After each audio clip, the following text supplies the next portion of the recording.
Have you ever been leaving a gathering, maybe dinner with friends or visiting family, and you just feel that little pull, that feeling of, oh, I really don't want this to end? Yeah, absolutely. And then the word goodbye, it just feels, I don't know, too light for how you're actually feeling. That exact feeling is, well, pretty much what we're diving into today. We've got this fascinating set of sources all centering on this one very common word for parting. It comes from a major East Asian philosophical tradition. Okay. And what looks like just a simple way to say see you later, like goodbye, it actually packs in this whole universe of deep philosophical commitment. Right. So that's our mission then, to kind of move beyond just the casual bye and really pull out the wisdom that's hiding in this word. Connecting that simple act, saying farewell to maybe the deepest human struggle we have, the fight against time, against loss, and exploring, well, what sounds like a pretty surprising answer to grief. And we can start right there with the everyday farewell. Because this tradition, it's very meticulous about acknowledging time, acknowledging the situation you're in. How so? Well, think about their greetings. They don't just have one generic hello. There are specific ways to acknowledge morning or afternoon or evening. Right. Like signaling you're fully present in that specific moment. Precisely. You're aware of the context, the time. It acknowledges change implicitly. It's very precise, isn't it? Recognizing the clock is always ticking, things are always shifting. And then, okay, when is this time to part? We get to this specific word for farewell. And you're saying this isn't just, catch you later. Oh, far from it. This word, the common one for parting, it actually started as a foundational philosophical statement. Really? Yeah. In its original sense, it translates roughly as, if that is the way of things, then it is time to part.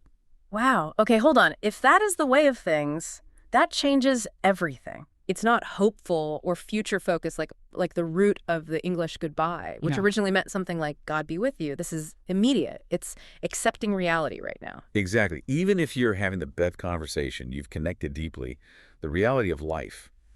Dinner needs cooking, work needs doing, the kids need picking up. Right. Life pulls you away. Life pulls you. Yeah. That reality dictates that this moment, this connection, it has to end. So the word itself becomes this affirmation. I see that this moment isn't permanent, and I accept the flow. I accept my duty, what needs doing. That acceptance, it sounds like it has a bittersweet quality to it. Like you acknowledge the sadness of leaving, but you choose what needs to happen over just resisting it. It holds both, I think. It says, look, the ties that bind us right now, in this specific moment, they have to loosen. Not because we want them to. No, never because we want them to. Right, but because the flow of life, the way of things, demands it. Yeah. So if that's reality, then we part. It's actually a very humble word when you think about it. Okay, let's unpack this a bit more then. If saying farewell is about accepting the way of things, what exactly is that way? What's the big truth about reality we're signing up for when we say it? Well, we're accepting the core truth that runs through so much Buddhist thought. The idea of the impermanence of all things. Nice. Yeah. There's this beautiful metaphor in some of the old texts this tradition draws on. The sound of the bell at Jianshuja echoes the impermanence of all things. That's lovely, poetic. Yeah. But, for someone listening today, impermanence might sound kind of bleak, almost nihilistic. Like if everything changes, does anything really matter? And that's a really important distinction to make. The sources are quite clear on this. Impermanence isn't presented as good or bad. It's just a fact. Like gravity. Sort of, yeah. Yeah. It's a constant motion of the universe. Yeah. Seasons change, water freezes, it melts, stars form, they die. We see it everywhere, all the time. Your birthday arrives, right? Like another year gone. Or the toothpaste tube slowly gets emptier. It's constant. Change is just reality. Okay, so if change is just reality, neutral, like you said, where does the pain come from? Why does it hurt so much sometimes? The suffering. That comes from the resistance. Resistance. Yeah. Think of life flowing like a river. We suffer when we try to build a dam in that river. Trying to stop it. Exactly. Or trying to make it flow faster. Our anguish, our pain, it really flares up when something we desperately want to stay the same happiness, a perfect moment, someone's health. A loved one being with us. Especially that. When that changes, it hurts. But also, conversely, we suffer when we want something to change, like bad traffic or an illness or difficult relationship. And it just doesn't. It stays stuck. It stubbornly remains the same. Yeah. We want permanence in a world that's built on change. We end up fighting the river. We fight the river. And when we resist that natural flow, we feel friction. That's the suffering. And, the ultimate friction, the thing we most wish would never, ever change. That's our time with the people we love. Our partners, our kids, our closest friends. Right. We want those connections to somehow defy the universe, to be permanent. But the truth embedded in that farewell, that eventual loosening of the tie well, it's inescapable, isn't it? Yeah. And this whole impermanence thing, it's difficult enough when we're just talking about, traffic jams or running out of shampoo.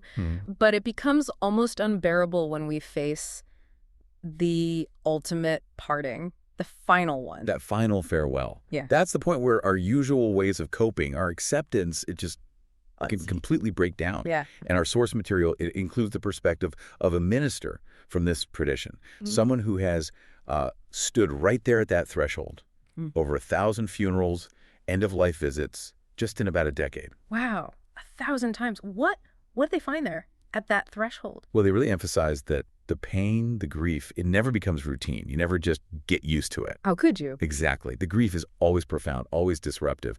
And the minister's role, their calling, isn't to somehow minimize that grief, but to stand with people in that pain. Acknowledging it fully. Acknowledging it, yes. And then offering a truth, a perspective that lies beyond that final, often terrifying moment. Because, when we say our usual daily farewells, there's always that unspoken hope, isn't there? Let's meet again. See you soon. Always implied.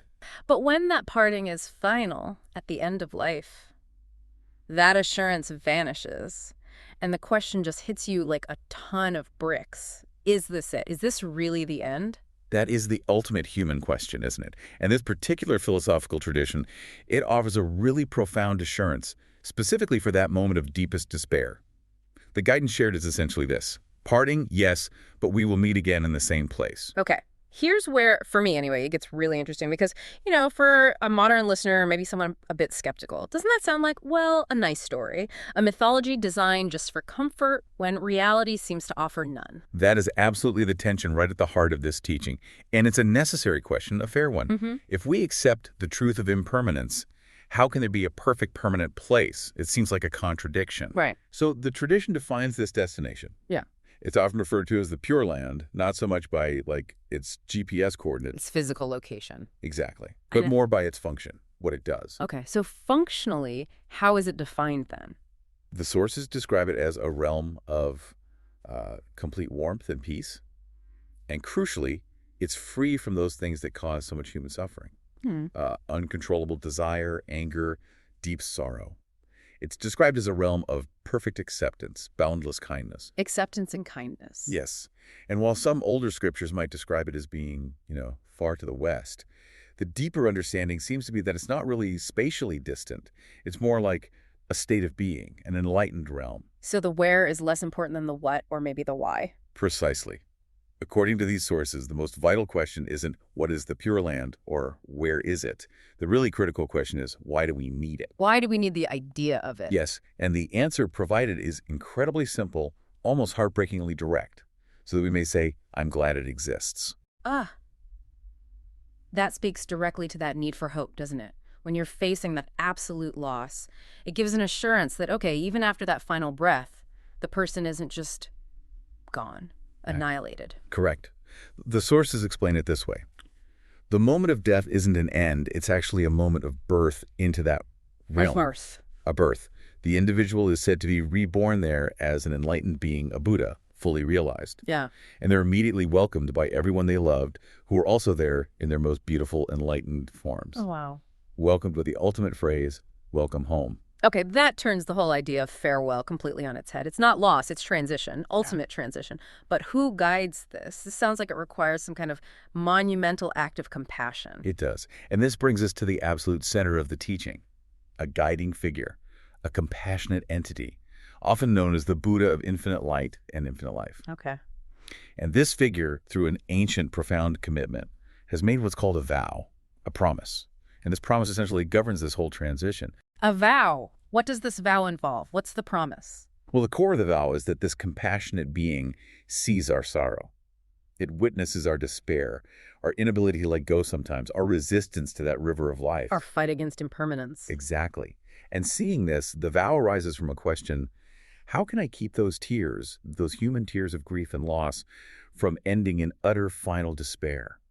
And that inquiry itself becomes this active voice of compassion that works on our behalf. So this voice, this compassion, it's not just for the moment of death then. It's meant to guide us while we're living, too. Help us handle the day-to-day resistance. Yes, absolutely.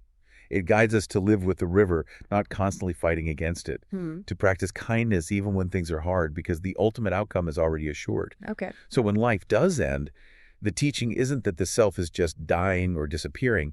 It's that the self is being embraced by, well, the sources use this beautiful phrase, the vast warm ocean of compassion. A vast warm ocean. Yeah. And that's the ultimate reassurance, not just for the person passing, but for the mourners left behind. The one they loved isn't lost. They're home, and they'll meet them there again. This really changes the whole human equation of effort, doesn't it? Usually we think we have to strive to earn our way to peace or to heaven or whatever the goal is. What does this vow say about our own struggles and efforts? And this is perhaps the most radical part of the teaching. It's the idea of the preemptive vow. Preemptive? Yes. It suggests that this assurance, this compassion, it reaches the individual before they even ask for help. It's not something you have to petition for at the last second or, struggle your whole life hoping you've earned it. Wait, hang on. You mean the assurance is already there, regardless of whether I feel I'm good enough or whether I've even managed to put my despair into words? That is the absolute core of it. Before you can even cry out, in your deepest moments, help me, or I don't want to say goodbye. Yeah. The voice of compassion is already present. It's responding to the potential for your despair. What? The message received isn't, if you do X, Y, and Z, I'll save you. It's simply, I will save you. Entrust yourself to me. It's presented as a gift. Yeah. A guarantee. A guaranteed gift. Yes. The promise is unconditional. We will meet again in the Pure Land. That is truly radical. It completely flips the script on spiritual practice, doesn't it? From earning and striving to listening and receiving. Exactly. And that act of receiving, it's often reinforced through a simple practice, like chanting or reciting the name of this compassionate Buddha, not as some kind of, magic spell, an acknowledgement of the vow that's already complete, already active. It's like saying, okay, I hear it. I am embraced.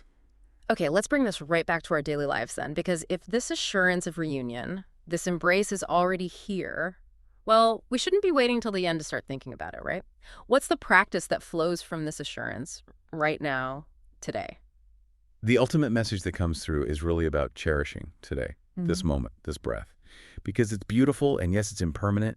The practice is simply daily listening, receiving that vow now, right in the middle of your everyday life, your struggles, your joys. There's a very direct teaching that comes out of this. To live is good. To die is also good in the embrace of compassion.